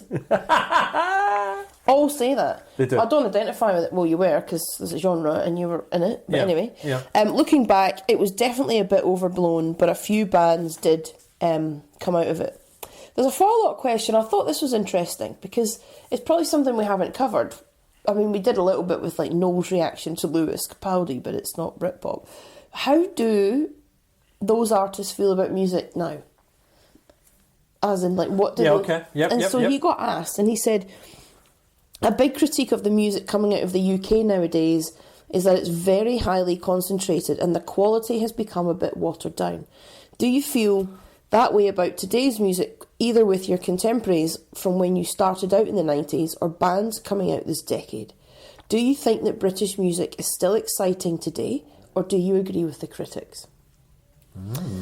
He says, there's always reason to attain a certain level of excitement. There can always be that band that can come along out of nowhere and give that freshness. I totally agree with that. If anything, what's lacking is perhaps a bit more of a throwaway rock and roll approach. There's so much pressure these days to make it and do really, really well. I haven't seen a band since the Arctic Monkeys first came up when you saw that. They were a little bit freaked out on stage. They were really young. They weren't all that media savvy. And it was before they had thousands of Twitter followers and all that. I think the focus is on so many different things these days, rather than just being a really cool band. And I've been saying, I agree with that. Like, it's true. There's so much. It's not about your songs now. And I guess, like, let's just take that back. And I know you can't stand him. But that's why I love Jerry Cinnamon. As a person and a concept. Because he's... But not the music. Yeah, because he's okay. not. Like, it's true. It's like, you probably get signed up by a record label. So now you've got to wear that t-shirt and you better get your hair cut like that. And then what we're going to do is you need to get on Twitter and then you should probably get a girlfriend that's a famous supermodel. And then what we'll do is we'll put that in the paper. Your music's irrelevant. Yeah, okay, I see what you mean. Whereas, like, what he's saying about the Arctic Monkeys, and they were, like, when you think about Look Good on the Dance Floor, that's really raw. It was just them, they were young. Huge. We will talk about the Arctic Monkeys at one stage. Massive. But I thought that was interesting. Okay. Now, I want to segue into something interesting I found out. So I found an article in The Quietus about Gaz Coombs.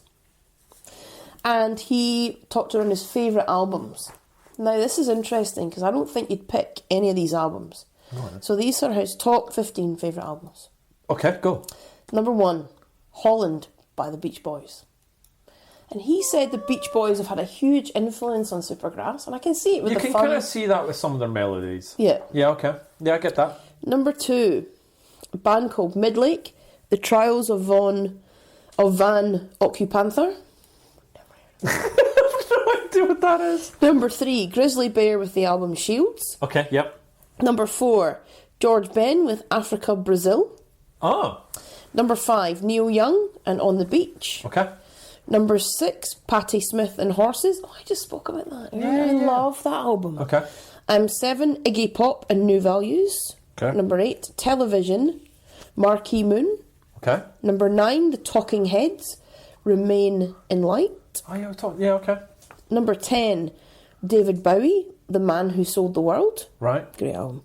Serge Gainsbourg, Histoire de Melody Nelson. I'll put that on after. Cool. Number 12, ESG, Come Away With. And then it's only 13, sorry. 13, Brian Eno, Here Come the Warm Jets. Thoughts on any of those? Is that what you would expect for him? It's very eclectic. Yeah, very random. I kind of get the Beach Boys, but yeah, okay. What do you think? It's a bit random. Yeah, random. Okay. But I thought it was quite interesting because we did that with somebody else. Who was it that we did it with? Was it not Skunk and Nancy? Yeah, and I okay. loved all of them. This one was a little bit... It's a little bit out there. Yeah. All right. So there's an article in Hamburgers and Heroin. Cool. Right? Yeah. Top Supergrass albums from 6 to 1. So this is purely Supergrass, right? Number 6, Supergrass. Number 5, Diamond Hoo Ha. Number 4, Life on Other Planets. Number 3, I Should Coco.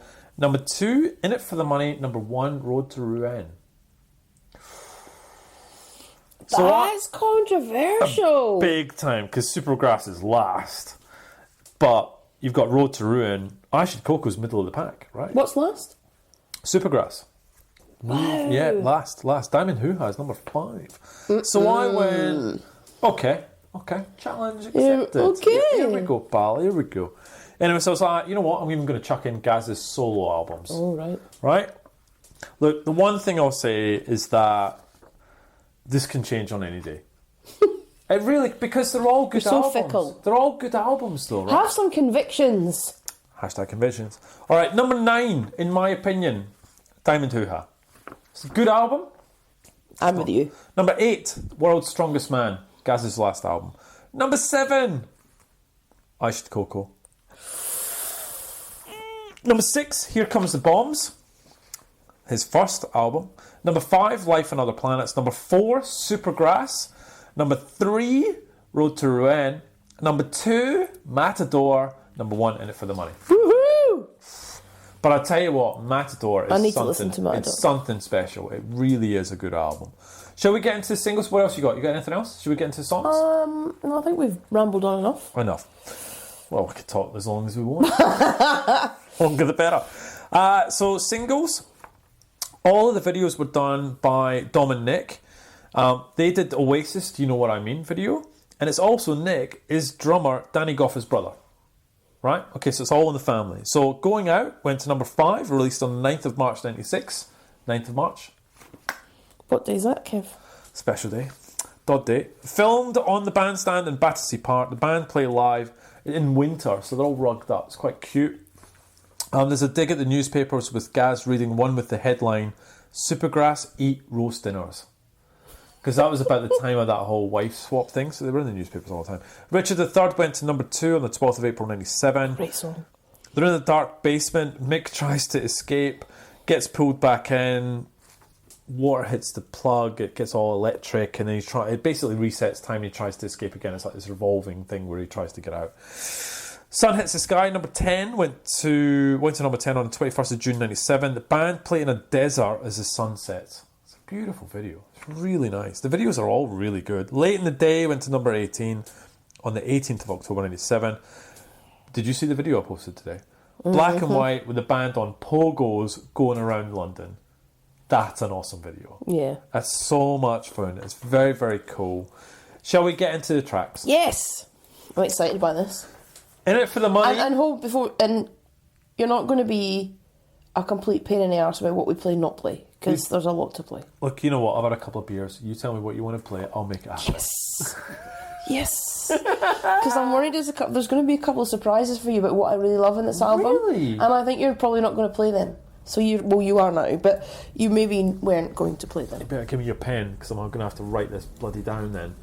Right, Okay. In It Maybe for the not, Money. I'll give you a surprise. In It for the Money. Great start to the album. Real Foot Tapper sets up the album. For me, this is classic Supergrass. Yes. This is like Supergrass in a nutshell, this track. Really enjoy it. Had it on today. Smashed through a few emails. Thank you very much. Same as you. Love it. Great build up to the chorus. I really like the bridge. The brass on this song is fantastic. I normally don't like abrupt endings to songs, but for this, it's just, it Bang. works, Yeah. and you're straight into Richard Whoa. III. Playing it? Yeah. Okay, we're playing it.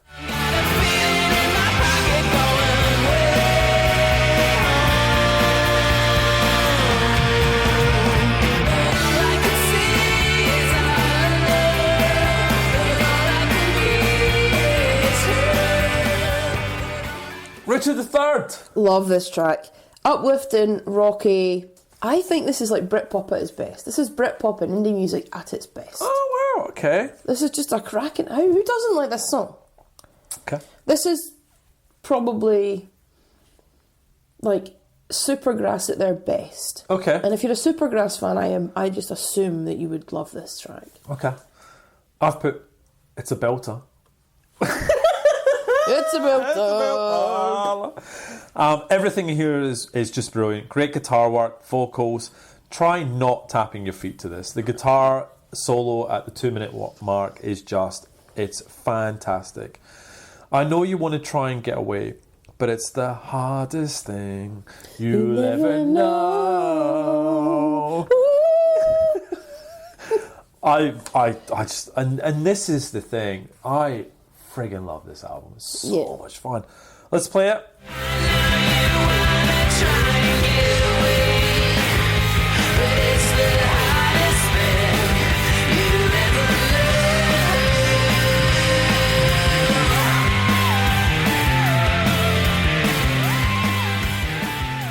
Tonight. Rocky, quite anthemic, solid track. A little bit status quo for me. What? A little bit. What? Not Outrageous. like, not fully, but it's got that kind of, I don't know, middle of the road. It's anthemic. Oh, not my favourite. Solid track. Don't skip it, but it's not. Yeah, it's got a hint of that dad rock. It's not a way. A little bit. Admit that. Not huge. A little bit. I'm not. Little bit? No. Little bit. No. Little bit. Little bit. Little bit. It's an excellent fun song. It's fast paced. The lyrics are complete gibberish though. I love the woohoo. That's not a status quo. Away. Bit dad rock. It's not. The break. Down, prices are down. I don't know. Should we talk about them for a second? So they are status quo. They're like hammered over here, right? Well, just on an advert. On is it Coles or Woolies? Coles. So Down, a local down, like prices are down. supermarket. Hideous. Smashed.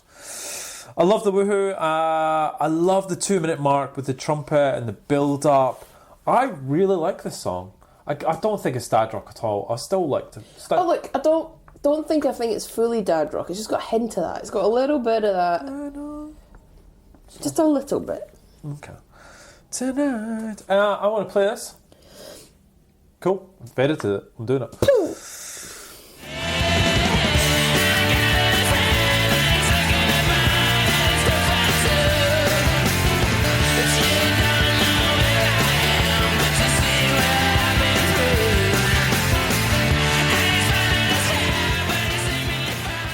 Later in the day.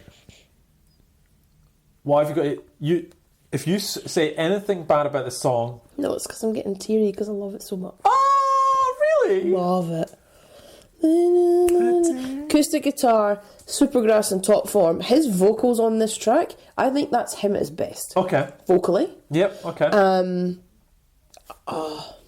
I think it's just an amazing song. Oh, wow. Okay. As if I was going to say anything, how could you say anything bad about that? I don't think you could, but you never know. But I think, same as you, it's gorgeous. The build up here, Yes. the fade in, Yep. Gaz's vocals, the nice drop into the chorus, the drum work, it's just, and the organ solo.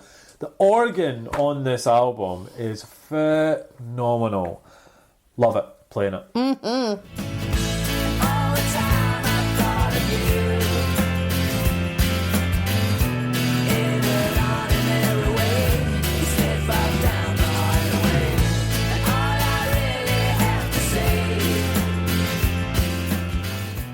G-Song. This is one of my favourites on the album. And I knew... See, I told you. I didn't edit it. Why? I think it's a good song. Can I tell you why? Go on. Really underrated track. One of my favourites on the album. That little riff that it's got and that cute little chorus. I It's do into the like the bridge. chorus. I absolutely love Oh my this song. God. Love it. And it's one of my favourites. It's hard to pick a favourite, but it would be there. And you're playing that, and that's what I tried to tell you. Didn't see that one coming. And the thing is, even when I was listening to this album today, I'm like, this isn't a bad song.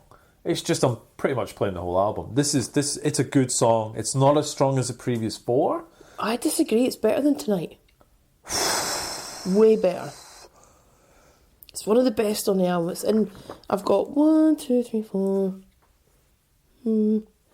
It's in my top 5 songs on the album. All right, I'll play it for you. Thank you very much. There may be troubles in your mind. Maybe tomorrow it could be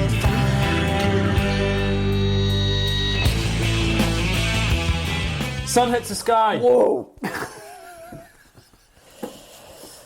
What again? Who doesn't like this track? Okay. It's an anthem. It makes me smile. It reminds me of the 100%. UK. The organ solo at 2.5 minute mark. Sky. It's great. Isn't it? Sorry, I had to. No, it's fine. You sing away. It's. I mean, you're at track 6 now, and you're having a really good time with You're this having a great album. time. You're just loving it, loving life. And it's going to keep going. So let's play "Sun Hits the Sky." I'll be a doctor. I'm on my way. But you won't come down today.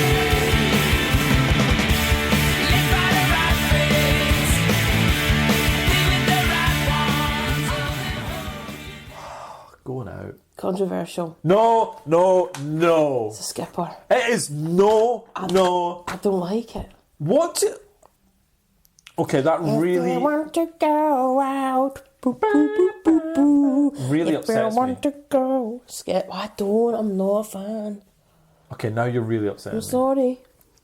Can't be more than Cooler Shaker. Let's be fair. No, I Cooler Shaker I knew you didn't like. This. So I remember buying this song on cassette single. I remember exactly, because I remember hearing it and going, the organ at the start, I just fell in love with and just went, I need to buy it. And like, I just love this track. I would say, I don't think I've wrote it down, but it's one of my favourite songs on this album. Wow. Love it. Love it. Mine. I remember buying it. I remember everything about this song. It's fantastic. Oh, actually, I have. I put this may be my favourite Supergrass song of all time. Are you serious? I've gone, remember running in to buy it at the shop on cassette. Love it. So, there's a bit of a weird story about this. I don't know if you know this. So, you know how we talked about the whole wife swapping thing? Anyway, so in 1995, drummer Danny Goffey started dating Pearl Lowe, former singer-songwriter of the groups Powder and Lodger. They became socially connected with a group of young, hip British artists, singers, actors, models of the 1990s called the Primrose Hill Set.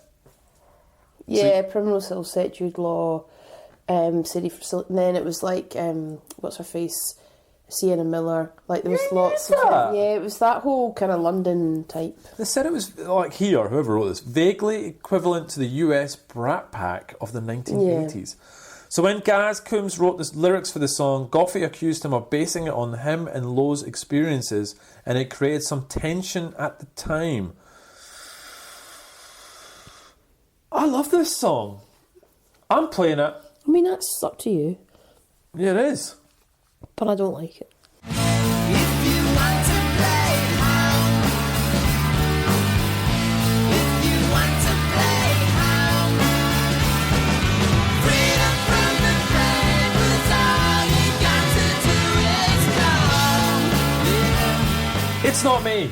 I love it. It's beautiful, It's isn't beautiful. it? It's Acoustic so guitar. good. I love the fact with Supergrass that you always get a mixture. And there's slower tracks, like acoustic guitar tracks, don't end up being like soppy or anything. They're still solid. But just that...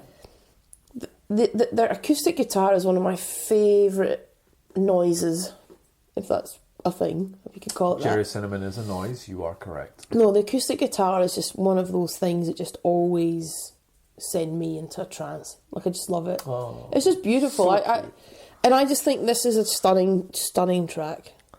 I love the song. Brilliant. Chorus is great. It has the line, as everyone listened, my head turned away. I know what I'm missing. I've nothing to say. I know. Oh, I really like this song. Love it. Have we skipped a track yet? We're at track 8. I'm playing it. Play it. Let me know, no, not me, but I don't know what is. I try to find my peace of mind, but I know what I miss. Now it's gone. Number 9, Cheapskate. Oh, so, right. I've tried to Google it today because it was, and I've thought of it before, but it came back to me again. What is that riff on that song? It is so familiar to me. Is it Really? Duran Duran? I don't know. Please, listeners, can you listen? Can you tweet me? Can you tell me, am I mental? Or I'm telling you now, that riff at the beginning of Cheapskate sounds very much like a really familiar track. I want to say Duran Duran, but I can't even think of the track. Oh. It's been bugging me all day. Really? Yes. Okay. I need help. Just with that. Probably other things. but- Okay. I enjoy this song. The chorus is decent. It's not. There's nothing to dislike. No, but it's not. Not a skipper. Don't play it. I'm not playing it. Yeah. Let's have a break. Let's have Don't a play the breather. next one either. You Can See Me. Really? This is for the album falls down here. They should have stopped the album at It's Not Me. You can't do And that. you've got a 10 out of 10. Yeah, but it's like 8 songs, Liz. Well then, You Can See Me. I like it. If you like me, you can buy me and take me home. Like When You See Me on your TV, I'm alone. All the crazies trying to space me, and I don't know. I'm not easy. Don't try to please me, xenophobe. I really like the little riff at the end, but it kind of just fades away a bit, which is a shame. But I do like it. Did you like this at all? Oh no, it's not. Look, there's honestly there's not a track that I don't massively dislike. So I've just put okay. It's okay. We've come from like whoa, love it to Okay. Do you want me to play it? nah. Okay. Hollow Little Rain. Why are you shaking your head again? I'm not really a huge fan. I have said I think this is where the album should end. Okay, we're about to get into the one bit of this album that makes me super, super angry. I actually quite like this album. It's very dreamy, kind of a picnic vibe. I enjoy the trumpets, they're lovely. It starts to build to the end, but it just sort of fades. Extend this one out, give me a bit of a hurrah, and I'm a happy man. I like Hollow Little Rain, I just think it ends a bit suddenly. Someday when I can.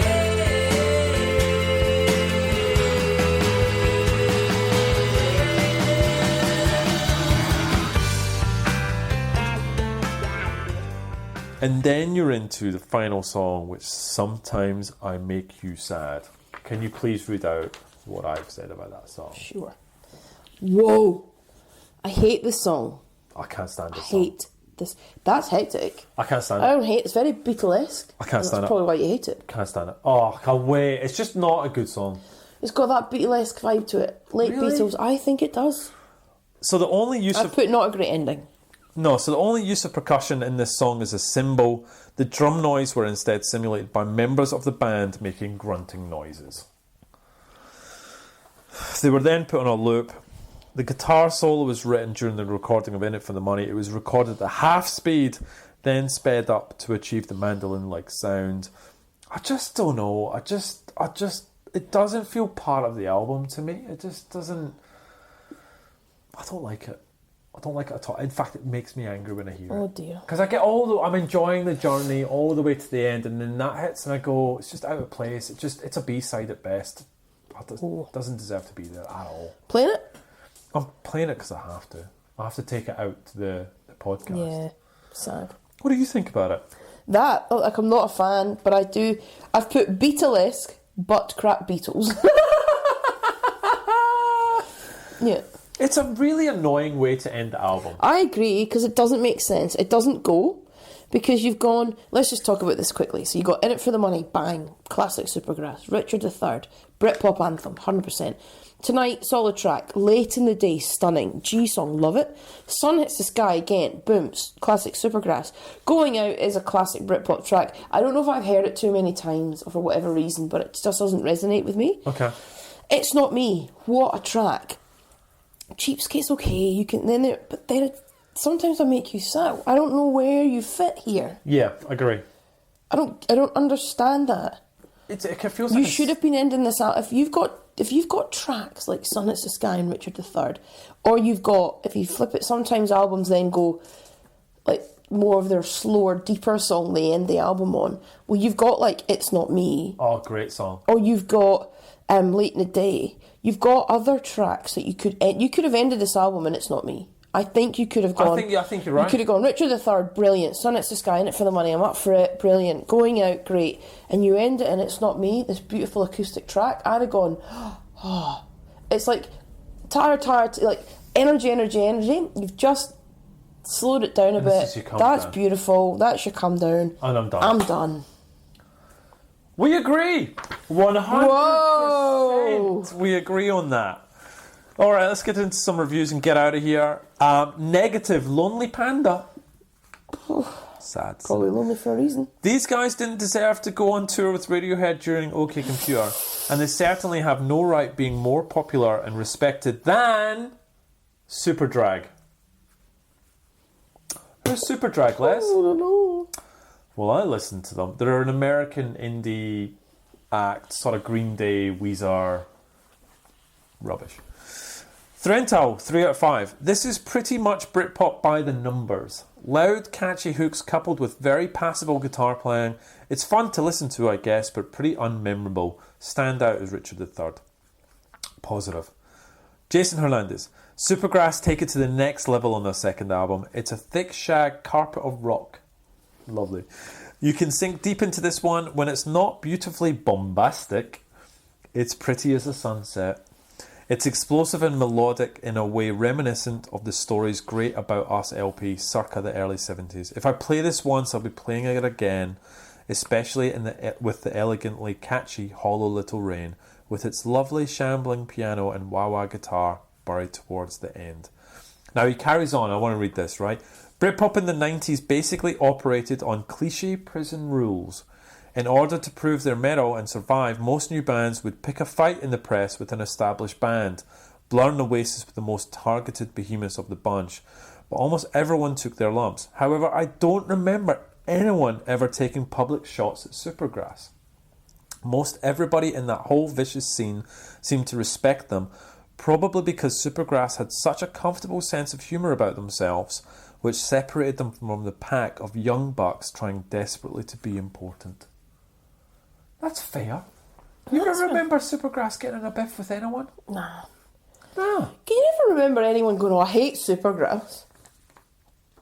No. No one in the one-liners went, overrated, crap band. No one. What else have I got? Alderite. Their debut was pretty fun, but this was the album where Supergrass's pop mastery truly blossomed. I agree. It displays the perfect balance between teenage energy and great songwriting. They never got this good again. One of the greatest album of the 90s. Wow. Big call. Would you give it? I reckon I would have given it a 7, 7.5. You were tough. 6.5. But I boosted it back up with an 8.5. 6.5. You're very tough, very tough. But It's not 6.5. Have you ever Is it seen 7 or Supergrass? 7.5? Have you No. Yeah. Never seen Supergrass? Don't think so. I'd love to see Not that I can remember. Supergrass. I'd love to see. Gaz was here in 2018. Oh. I know. We didn't. I didn't even know. We should have gone to see Gaz. So look, Supergrass.com is still up. He might come back now if he's got this new album. Maybe. Gaz Coombs is on Twitter. So just Supergrass HQ. Gaz is touring his third album in the UK right now. You're right. Maybe we'll get something. Yep. You ready for next week? We're in great album territory. I mean, I know you gave Kula Shaker a bit of shit, but we have such a good run of albums coming up. Am I going to be happy now? Yes, we're done. I think we're done with albums you don't like. Oh, so nice. It's amazing. But it's boring listening for everyone now. What am I going to talk about? Where's your convictions? Well, You ready? 22, Two Little Ducks. 20 duck. I mean 22. 22. 22. We haven't talked about this band yet. Big Britpop band, and we both love this album. We rated them recently, and they were with their latest album, and they were a 9 out of 10 for me, and you went off your chops. You liked it, but you couldn't believe that there was one song, remember, that you just hated it. The band. Who is it? Give me a minute. I can't give you a minute. Okay, a second. Sorry, listeners. I can remember you singing this song when we reviewed it in this horrible childish voice because you just hated it. Oh, tell me what that was. It was like, was it Veronica? Oh, Victoria. Shed 7. Oh, I hated it. Victoria. Exactly. We're doing Shed 7 and a Maximum High. Has to be. Would you stay on standby? Because I need another alibi. In the wrong place at the wrong time. Happy? So happy. That's a great album. It's a great album. Are you going for gold? I'm so happy. We've got a good run. I tell you what, this top 20 this is 22. Who doesn't like Shed 7? I don't know. Let's find out. We'll do the one-liners. Give us your one-liners on Shed 7. Tell us what you think. This is solid. As usual, we're on Facebook and Twitter at Britpop Banter. Email us if you just want to chat to us. But this is it. We're done. We're going to see the streets now. More beers to drink. Original part material. You listen to the streets. Get down your aerial. We're going to chav it up now. Can't wait. All right, anything else? As long as we don't close the bar, I'll be Don't okay. close the bar at 10 o'clock. We'll No, be they okay. won't. We're at the Enworth be Theatre. okay. It's a reputable establishment. Okay. Done. Done. See you next week. Bye. Bye.